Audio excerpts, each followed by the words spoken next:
The rain began just before Naomi reached the end of the street.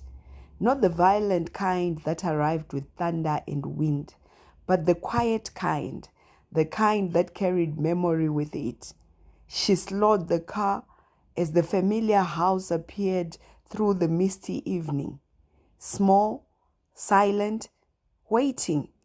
For a moment, Naomi simply sat there with both hands resting on the steering wheel, staring through the windshield like she expected the house to disappear if she blinked too hard. 11 years. That was how long it had been since she had last called this place home.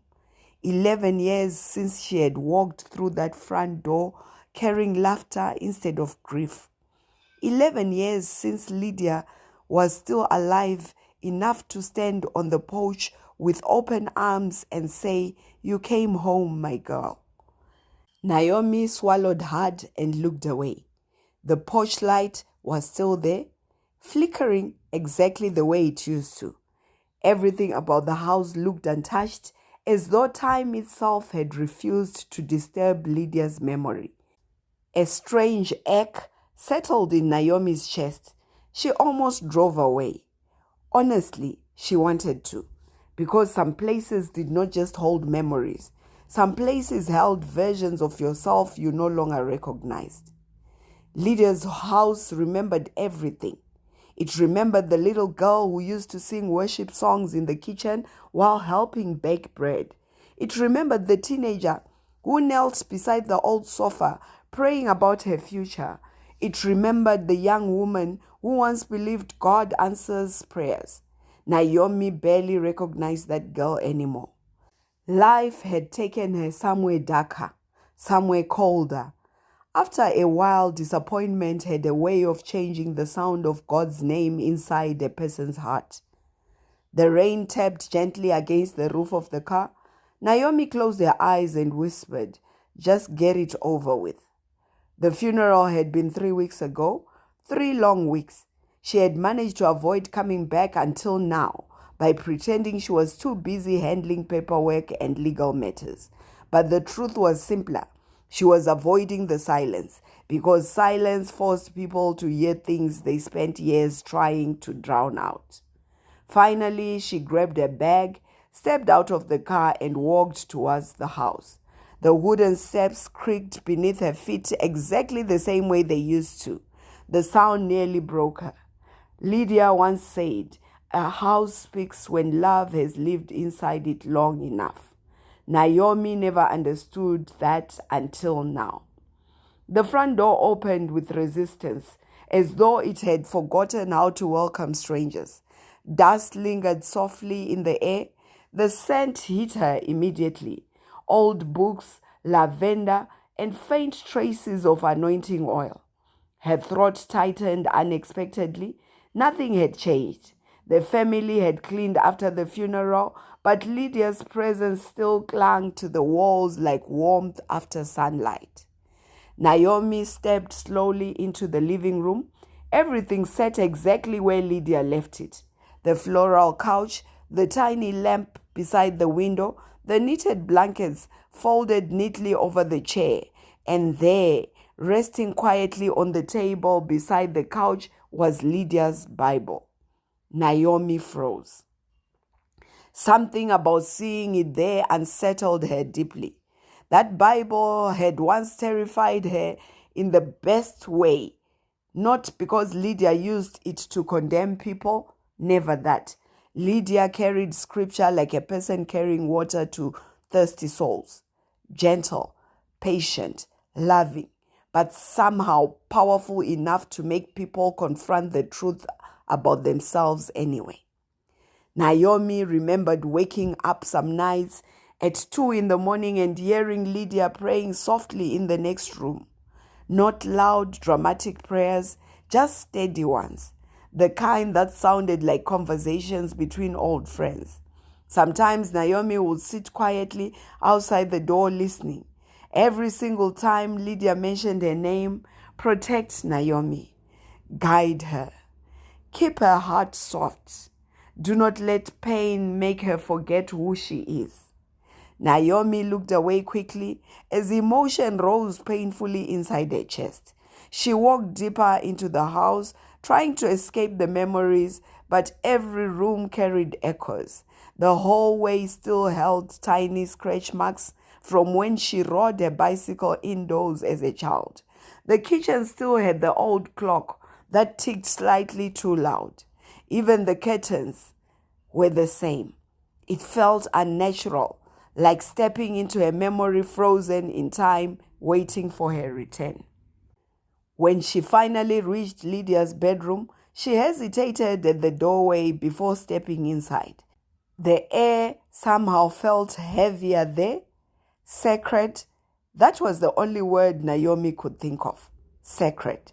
Her eyes slowly moved across the room, the neatly made bed, the old wooden dresser, the prayer shawl hanging beside the closet.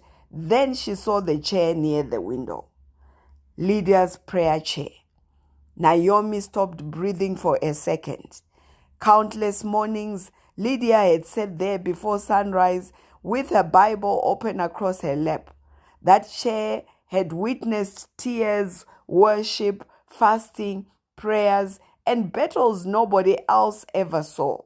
Naomi remembered being 6 years old and asking, "Grandma, why do you pray so much?" Lydia had smiled gently before replying, "Because one day life will try to convince you that darkness is stronger than light. Prayer reminds me that it isn't."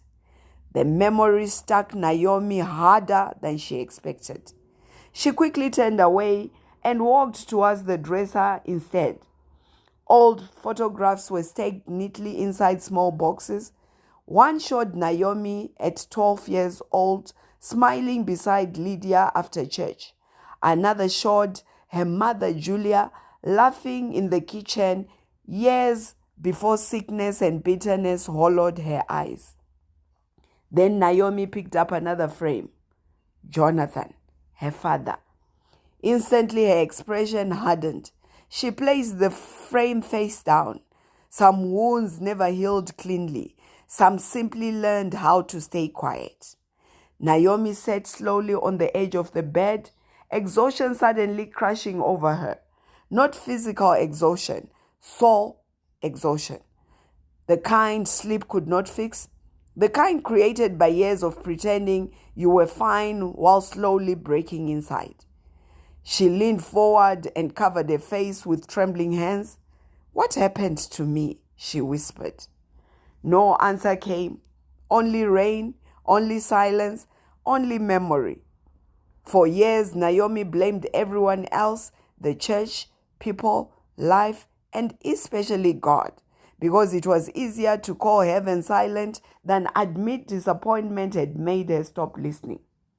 After Lydia died, something inside Naomi became impossible to ignore. A strange emptiness, like losing the last person who still believed there was goodness left inside her. And maybe that was what frightened her most. Not grief, but the terrifying thought that without Lydia praying for her, she might finally disappear completely into the person pain had made her become. A sudden gust of wind rattled the window softly. Naomi lifted her head. Her eyes drifted towards the small table beside Lydia's prayer chair. That was when she noticed it. An envelope, half hidden beneath the large Bible. At first, she assumed it was another church note or funeral document, but something about it felt deliberate, waiting.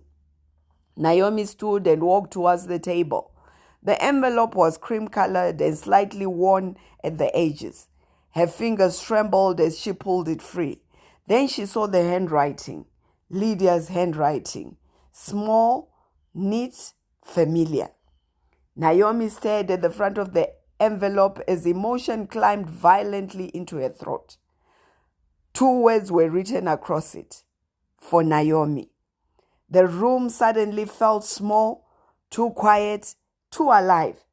Her pulse pounded loudly in her ears as she carefully turned the envelope over. Still sealed, unopened. Naomi frowned. Why would Lydia leave her a letter and never mention it? Her fingers brushed softly across the paper. Then she noticed something else written beneath her name, a smaller sentence, one that made the air leave her lungs completely.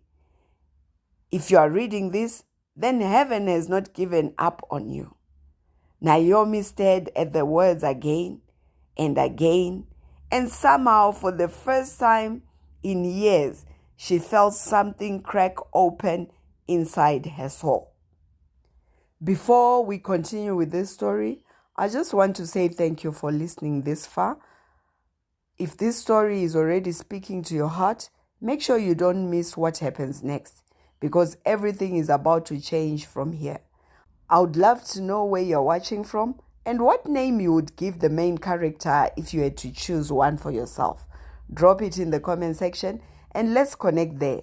And if you're following this story, don't forget to stay with me until the end of the story, because the truth in this letter is only just beginning to unfold. Naomi remained standing beside Lydia's prayer chair long after the rain outside had softened into silence. The envelope trembled slightly in her hands. She could not explain why opening it suddenly felt frightening. It was only paper, only words, yet something deep inside her knew this letter carried more than memories. Carefully, she broke the seal. The sound seemed unusually loud inside the quiet room. For a moment, she simply stared at the folded pages tucked inside the envelope. Lydia's handwriting covered the top sheet in neat blue ink, steady and graceful despite age. Naomi slowly sat down in the prayer chair before unfolding the first page. The chair itself unsettled her. It still carried the faint scent of lavender and anointing oil. Memories lingered there too strongly. As a child, Naomi used to believe God himself visited Lydia in that chair before sunrise. Sometimes she would wake up and see light beneath Lydia's bedroom door at 4 in the morning, and even then, the atmosphere in the house felt different, peaceful, safe. Now the room only felt heavy. Naomi looked down at the first line of the letter. My dearest Naomi, if you are reading this, then I'm no longer with you in the way I once was.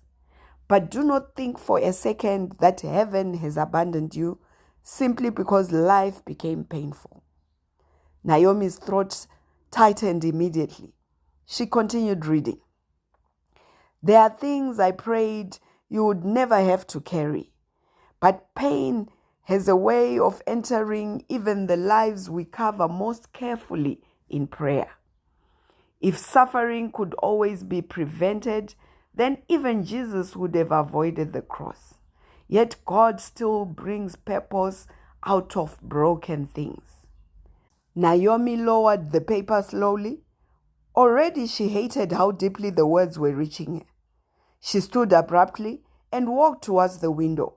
Pressing one hand against her forehead, the room suddenly felt warmer, smaller. It annoyed her how easily Lydia's words still affected her even after death. For years, Naomi had trained herself not to feel too deeply anymore. Feeling deeply led to disappointment. It led to unanswered prayers. It led to watching people promise forever before walking away anyway.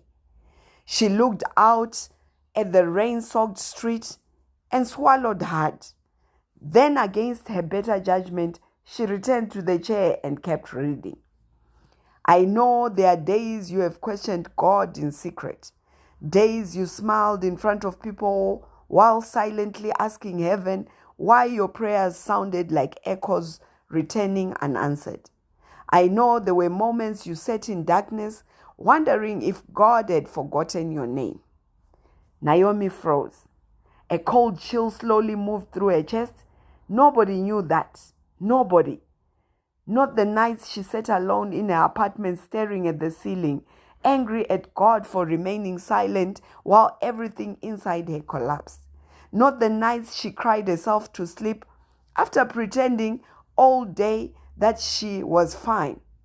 Not the bitterness she carried every time she saw people talking about miracles, while her own life seemed stuck beneath permanent shadows. She looked down at the page again. I also know something else, Lydia had written. You never truly stopped loving God. You were simply wounded. The words struck Naomi harder than she expected. Tears immediately burned behind her eyes, but she blinked them away angrily. No, she whispered aloud. You don't know that. But deep down she feared Lydia did know. Lydia always seemed to know things she never said out loud. Naomi remembered one evening years after her first heartbreak. She had come home pretending she was fine, laughing at dinner, smiling through conversations, but Lydia had quietly entered her room later that night, sat beside her on the bed, and simply said, "Do not let rejection convince you that you are unworthy of love." Naomi burst into tears instantly. That was Lydia's gift. She heard pain hiding behind silence. Naomi inhaled shakily and continued reading. There are truths about your life I could never explain while you were younger, because pain changes the way people hear things. Sometimes the truth must wait until the heart is mature enough to survive it. Naomi frowned slightly. The sentence lingered heavily in the room. Truth? What truth? Her eyes moved quickly across the next paragraph. You have blamed yourself for many things that were never your burden to carry, and you have judged yourself harshly for becoming distant from God.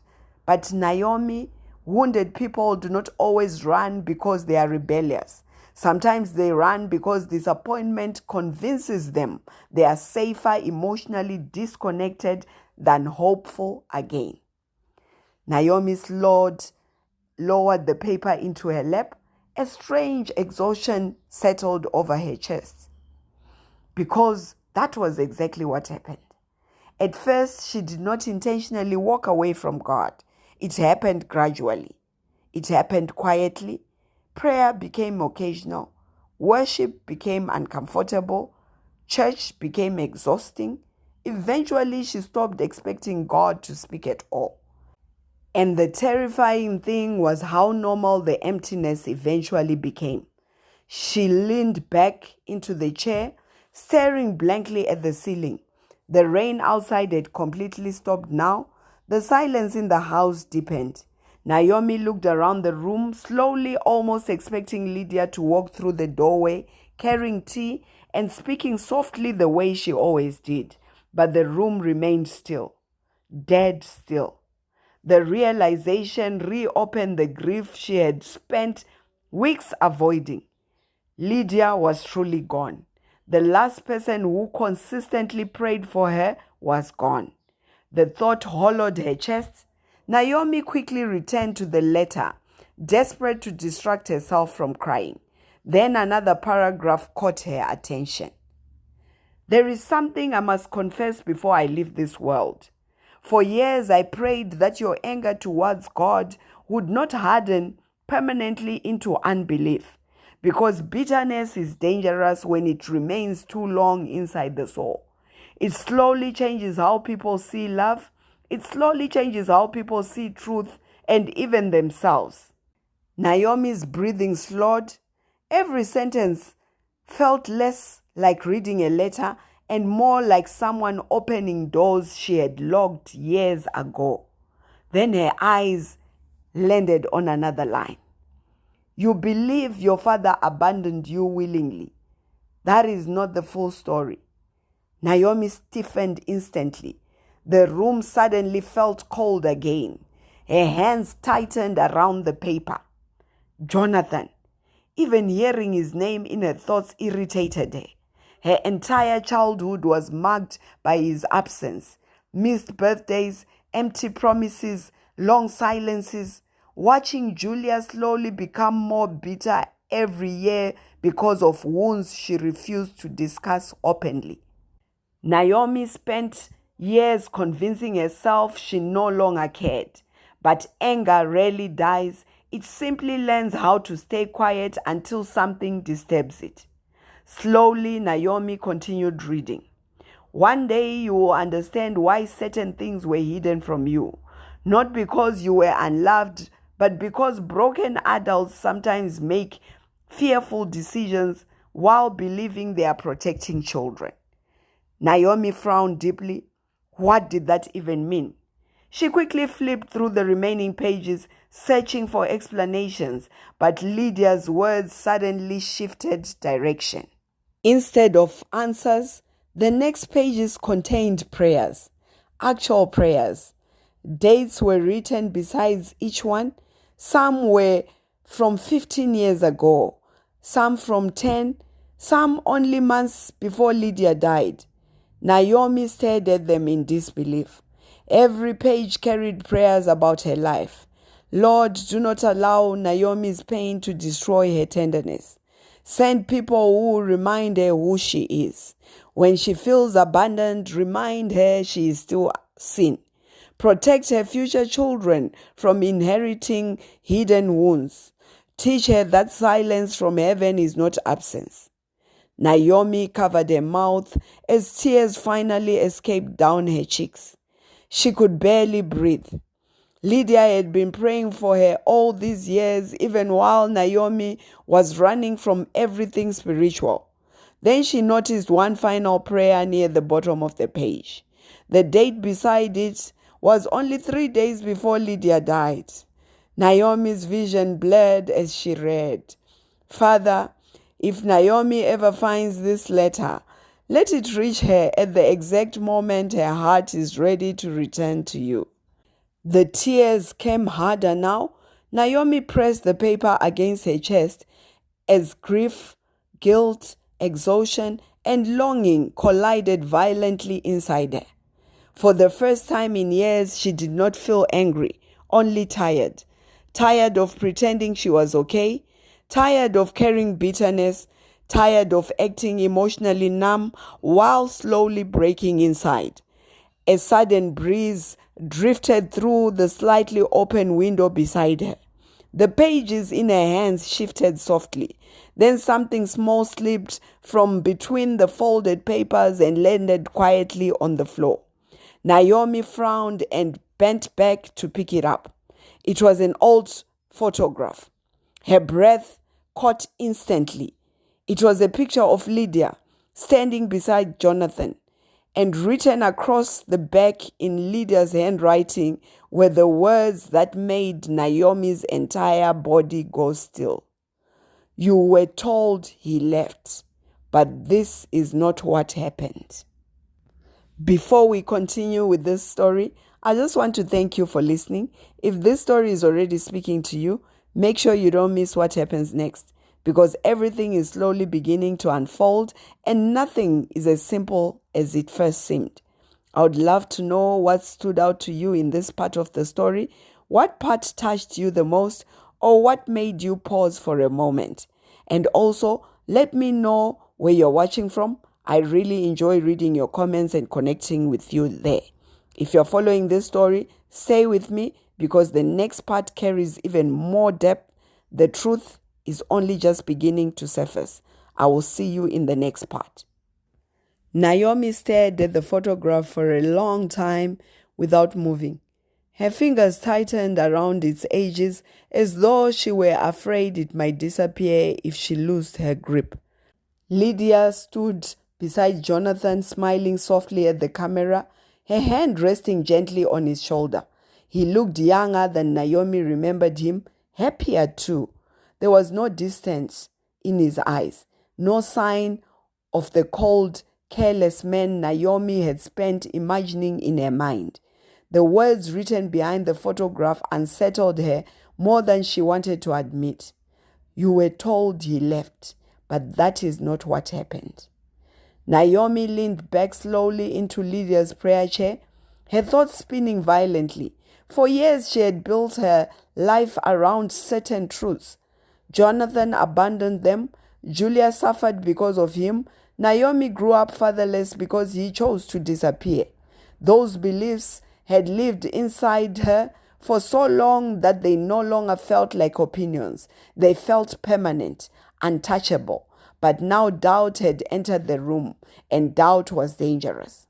Because once a person discovered that one painful truth might not be entirely accurate, suddenly everything else they believed became unstable too. Naomi placed the photograph carefully beside her and rubbed both hands over her face. Her chest felt unbearably heavy. The house was quiet except for the faint ticking of the clock down the hallway. Even that sound seemed louder tonight. She looked back down at Lydia's letter. Part of her wanted to stop reading completely. Another part knew she would never sleep peacefully again if she did. Slowly, she unfolded the remaining pages. There are things about your parents I could never explain while emotions were still fresh. Lydia had written, "Pain has a way of turning incomplete stories into permanent judgments, and sometimes children inherit bitterness before they inherit understanding." Naomi swallowed hard. She remembered Julia after Jonathan disappeared. At first, her mother cried often. Then the tears slowly turned into anger. After that came silence. Jonathan's name eventually became forbidden inside the house. Questions were met with short answers or painful expressions that made Naomi stop asking altogether. "He left us." That was all Julia ever said. Over time, Naomi stopped wondering what really happened. Anger was easier to carry than confusion. Her eyes moved lower on the page. "I know there were moments you blamed God for allowing your family to break apart. I know disappointment convinced you that heaven was indifferent to your suffering. But Naomi, God does not abandon people simply because life becomes painful. Sometimes He continues working quietly inside places we assume He has left."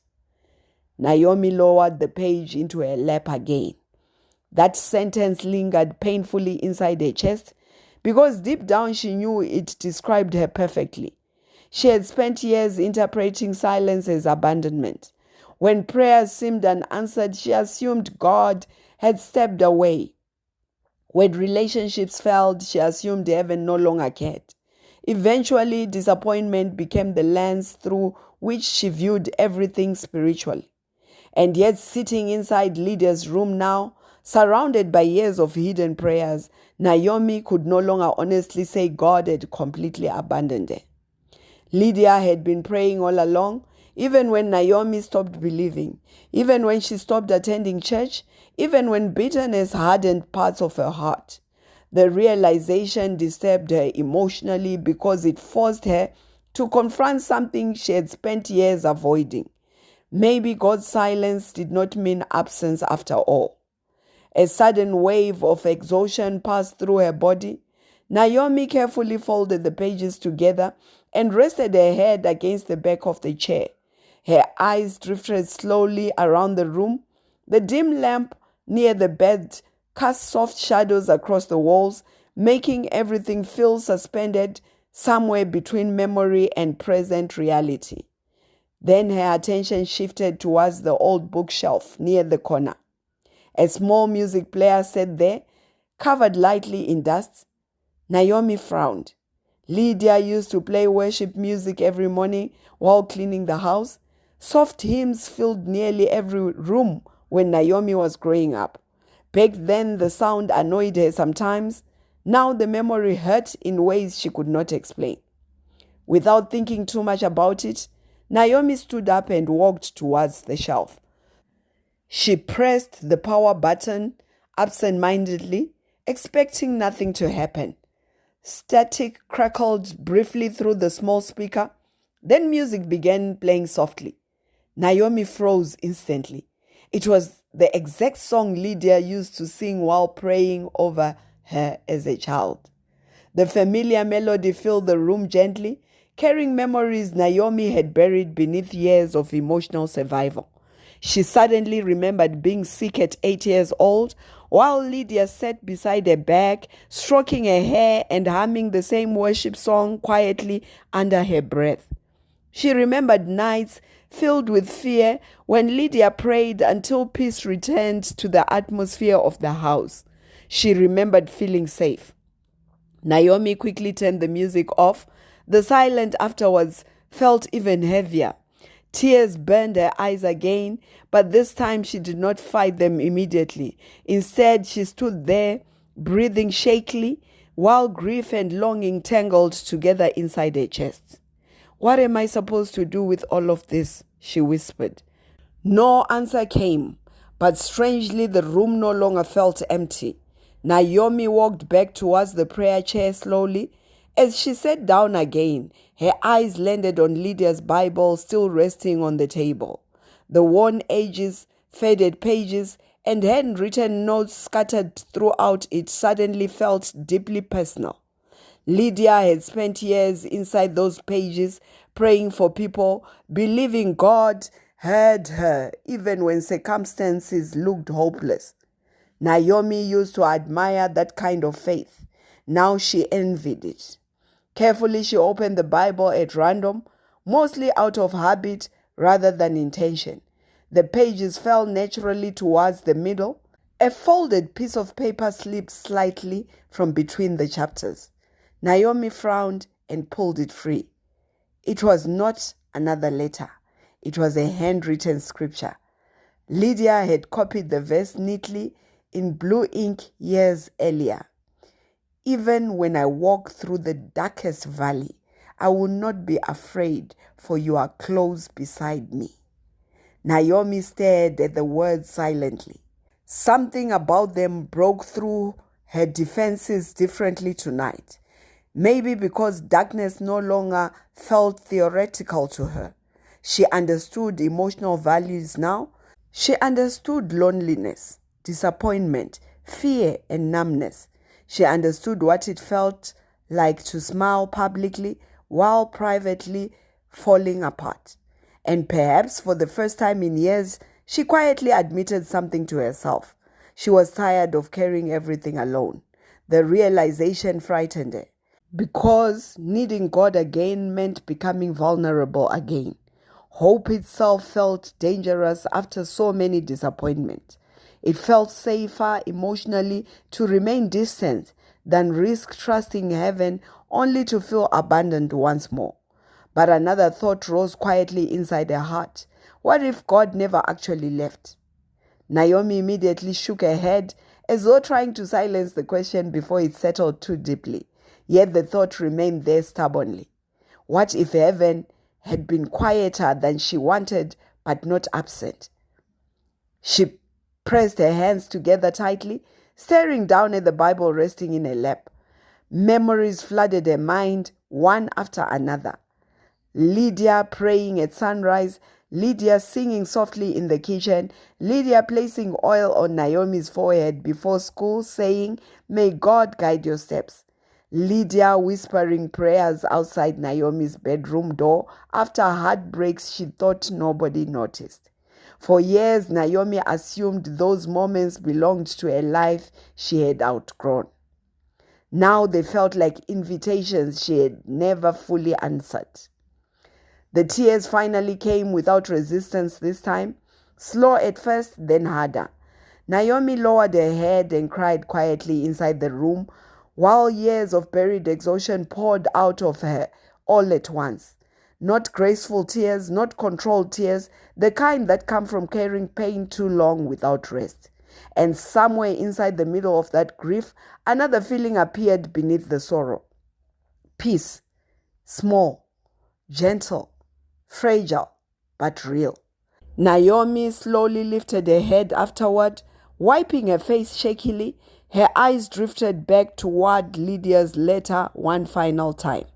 There was still one folded section she had not opened yet. The paper looked older than the others, almost as though it had been added later. Her heartbeat slowed uneasily. Carefully, Naomi unfolded it. The first line immediately made her stomach tighten. If you have reached this part of the letter, then your heart is finally soft enough for me to tell you what truly happened the night your father disappeared. Before we continue with this story, I just want to genuinely thank you for listening and being part of this journey with me. This part of the story was deeply emotional because sometimes the hardest thing to realize is that God may still be present, even in seasons where we feel forgotten, abandoned, or completely alone. I'd love to know your thoughts after this part of the story. Have you ever gone through a season where heaven felt silent, but later realized God was still working in ways you could not yet understand? You can share your thoughts in the comments and also tell me where you're watching from. I truly enjoy reading your messages and connecting with you all. And if this story is touching your heart already, stay with me until the very end, because the next part will uncover truths Naomi never expected to face, and everything is about to change even more deeply from here. Naomi sat still for a long time after reading the first line of the final section of Lydia's letter. The words did not immediately make sense to her mind because her emotions refused to process them quickly. It felt as though the room had shifted slightly, like reality itself had tilted just enough to make her uncomfortable. The same house she had entered earlier now felt different, heavier, not because anything physical had changed, but because something unseen had been stirred. Her fingers tightened around the paper as she read the line again. If you have reached this part of the letter, then your heart is finally soft enough for me to tell you what truly happened the night your father disappeared. Naomi's throat tightened instantly. The words, "your father disappeared," echoed inside her mind in a way that disturbed her more than she expected. For years, she had always described it differently in her own thoughts. Jonathan had left. Jonathan had abandoned them. Jonathan had chosen to walk away. Those versions of the story had always placed him firmly in the position of someone who made a decision, someone who left willingly, someone who simply did not care enough to stay.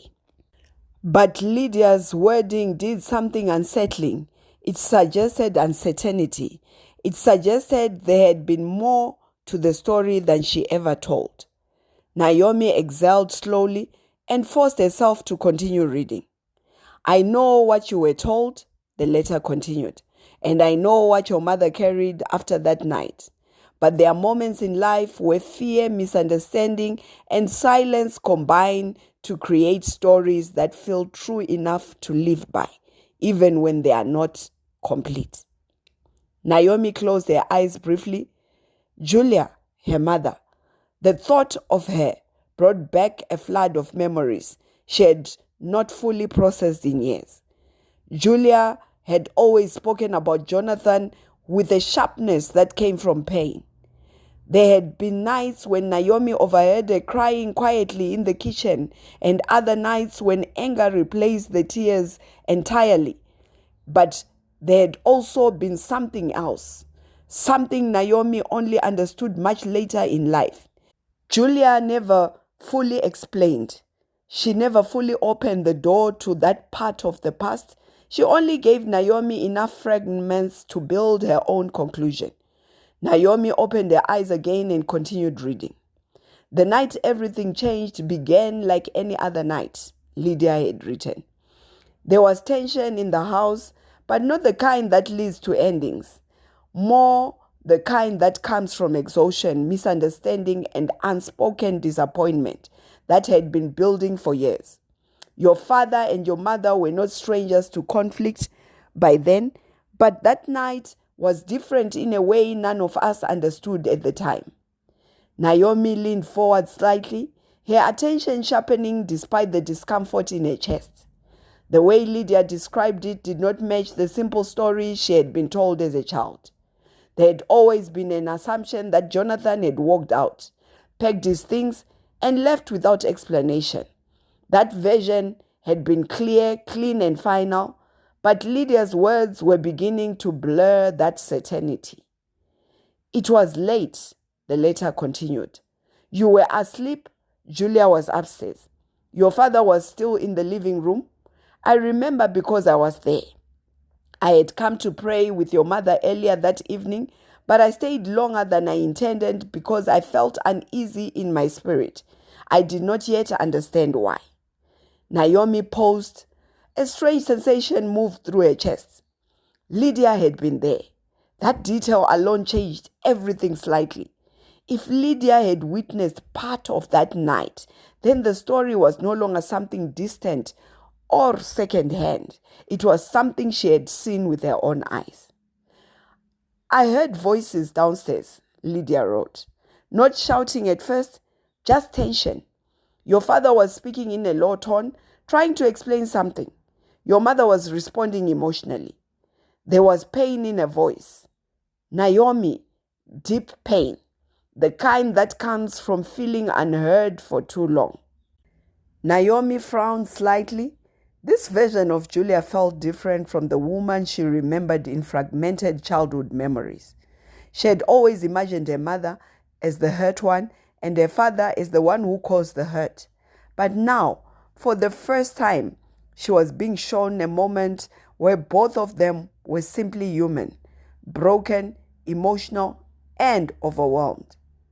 The conversation escalated, Lydia continued, not into violence, but into misunderstanding. Words were said that should have not been said. Assumptions were made that were not fully accurate. And in moments like that, even love can begin to feel like accusation when hearts are already fragile. Naomi's grip on the paper loosened slightly.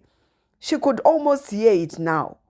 Not the exact conversation, but the atmosphere Lydia was describing. The emotional weight of two people speaking past each other instead of to each other. She had experienced that kind of misunderstanding herself in adulthood, and she knew how quickly it could spiral into irreversible damage. Your father did something that night that has been misunderstood ever since, Lydia wrote. He left the house, yes, but not as someone abandoning his family. He left in distress. There was something he had discovered earlier that day, something he was trying to protect your mother from. But in trying to protect her, he chose silence over explanation, and silence became the doorway through which misunderstanding entered.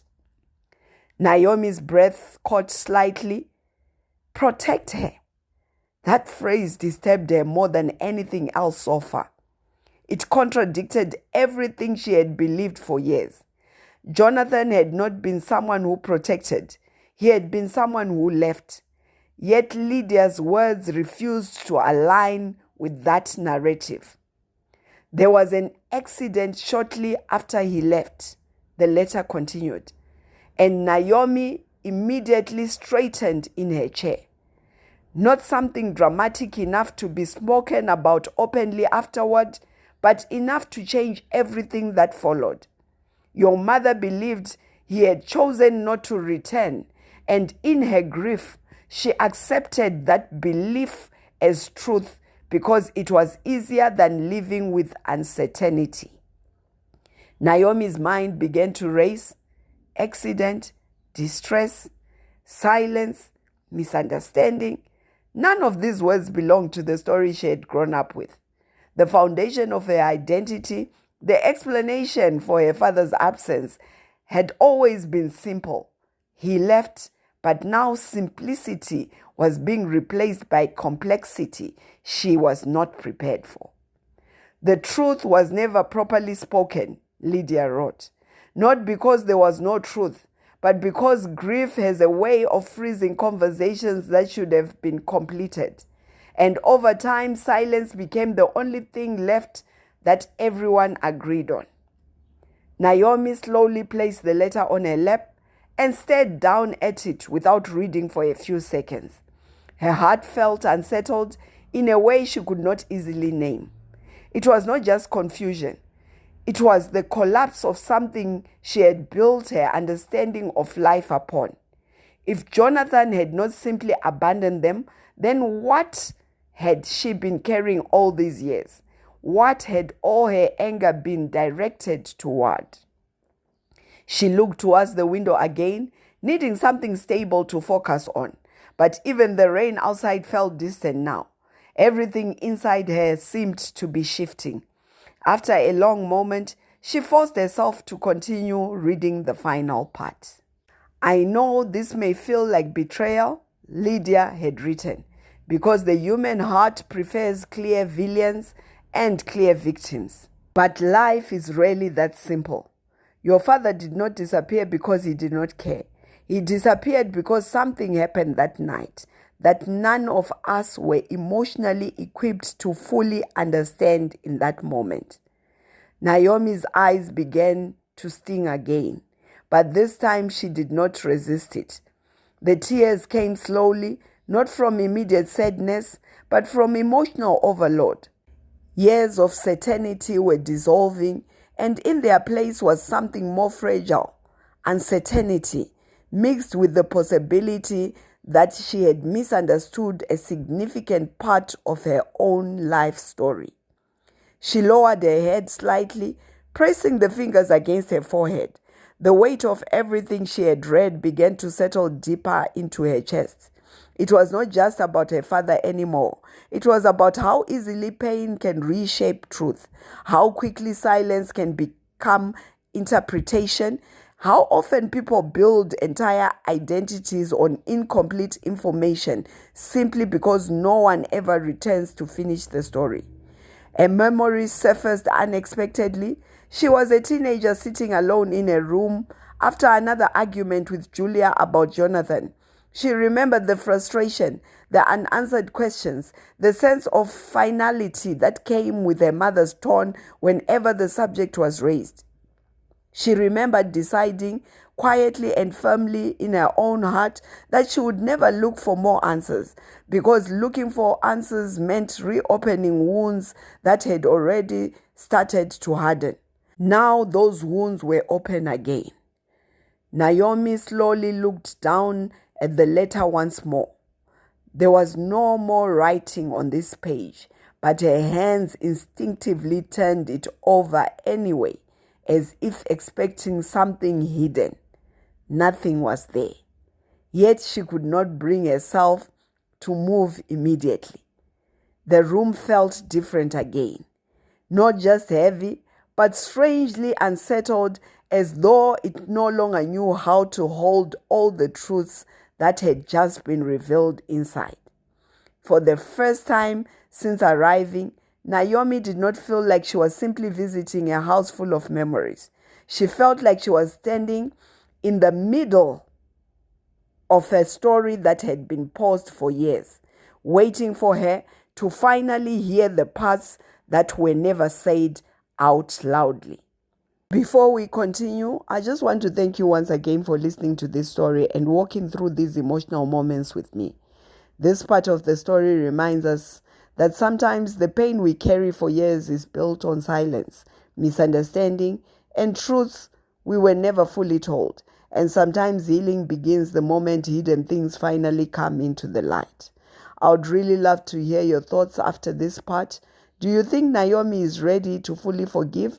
And if you were in her position, would you want to know the whole truth, even if it changed everything you believed for years? Leave your thoughts in the comments, and don't forget to tell me where you're watching from as well. I truly enjoy reading your messages and seeing how far this story is reaching. And stay with me until the very end, because the final part of this story carries the healing, the restoration, and the deeper reason why the letter was never truly late. I will see you in the final part. Naomi remained seated in Lydia's prayer chair long after she had finished reading the final page. The letter now rested gently in her lap, no longer just paper, but something far heavier.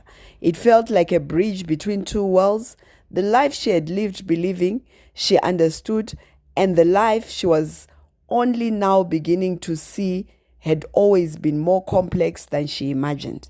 The house around her was silent, but it was no longer the same kind of silence she had felt when she first arrived. The silence was not empty. It was full of memories, full of truth, full of things that had waited patiently for years to be revealed at the right time. Naomi slowly leaned back into the chair and closed her eyes. For the first time in a long time, she did not feel the urge to escape the silence. Instead, she allowed herself to sit inside. Her mind replayed everything she had read, the prayers, the hidden pages, the softened truths about her father, and the realization that so much of her pain had been shaped by incomplete understanding. It did not erase what she had gone through, but it changed how she saw it. Pain was still real, but it was no longer the only voice in the story. Her thoughts drifted to Lydia, to the woman who had prayed over her name for years without ever needing recognition for it. Naomi now understood something she had not been able to comprehend before. Lydia had not only loved her in visible ways, but in unseen ones. In prayers whispered into early mornings, in scriptures written in advance, in faith that refused to give up, even when circumstances gave no immediate reason for hope. Naomi opened her eyes again and looked around the room slowly. The familiar space now felt different, not haunted by absence, but marked by presence. Lydia was no longer physically there, yet her influence remained in every corner, every object, every quiet reminder of a life anchored in prayer. Naomi found herself drawn once again to the Bible resting on the table beside her. She reached for it slowly, almost reverently, and held it in her hands for a moment before opening it. Inside, she noticed something she had not seen before. Small handwritten notes in the margins, dates, names, prayers for different people, pages marked with care, not as decoration, but as evidence of a life that had been deeply rooted in faith. Then she saw it, near the back of the Bible, tucked between two pages, another folded note she had missed earlier. Her heart tightened slightly as she unfolded it. The handwriting was softer this time, more personal. "My beloved Naomi," it began. "If you have reached this point, then you are no longer only reading words. You are beginning to hear what was always meant for your heart. Do not be afraid of what you have discovered. Truth, even when painful, is still a form of mercy when it arrives in the right season." Naomi paused for a moment. Her eyes lingered over the words. There was something deeply calming about them, even though her life felt unsettled in this moment. She continued reading. "I know you may feel as though everything you believed has shifted. That is not distraction. That is awakening. Sometimes God allows us to live inside incomplete understanding until we're strong enough to handle fuller truth without breaking under its weight." Naomi's throat tightened slightly, but she did not stop reading. "You are not forgotten. You have never been forgotten, not by me, not by your mother, even in her brokenness, and not by God, even when silence made it feel otherwise. What you call silence was never absence. It was preparation, it was protection, and timing that you could not yet see." Naomi lowered the paper slightly and pressed her hand gently against her chest. Her breathing slowed as she absorbed the words. Something inside her was shifting again, but this time it did not feel like confusion. It felt like softening, like something inside her was finally loosening after years of holding itself tightly shut. Outside, the sky had begun to clear. Faint light was beginning to filter through the curtains, marking the slow return of morning. Naomi did not notice the passing of time at first. She had become too still inside her own thoughts. But when she finally looked up, she realized how long she had been sitting there. The house no longer felt like it was holding her hostage in memory. Instead, it felt like it was releasing her from something she had been carrying for far too long. Naomi stood slowly and walked towards the window. The street outside looked the same as before, but she did not feel the same. Something had changed within her. Not completely healed, not fully understood, but undeniably shifted. She rested her hand lightly against the glass and looked out at the world beyond the house. For years she had believed distance from God meant she had been abandoned. But now, standing in the quiet aftermath of truth, she was beginning to wonder if distance had never been abandonment at all. Perhaps it had been invitation. Perhaps it had been a pause she misunderstood. Perhaps silence had been carrying something she was only now ready to hear. Behind her, Lydia's letter remained on the chair, finished but not forgotten.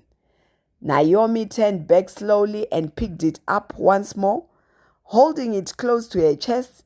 She did not know exactly what came next for her life. She did not have all the answers about her father or her mother or the years that had shaped her understanding of pain and faith. But she no longer felt trapped inside the version of the story she once believed was final. There was a space now. Space to question, space to heal, space to return.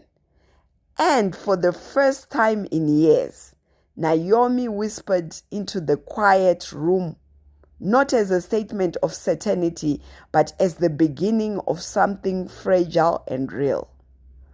God, if you are still there, I want to find you again. The words did not echo dramatically. They simply existed, honest and unpolished, like a heart learning how to speak after years of silence. And in that moment, the house that had once felt like a place of endings began to feel quietly and gently like the beginning of something new. Thank you so much for listening to The Forgotten Letter. I truly hope this story touched your heart and reminded you that even in silence, God has never forgotten you. If you enjoyed this story, please don't forget to like, to subscribe, and to share it with someone who may need it. And feel free to leave a comment below. I would love to hear your thoughts and know where you're watching from. Thank you again for being here, and I'll see you in the next story.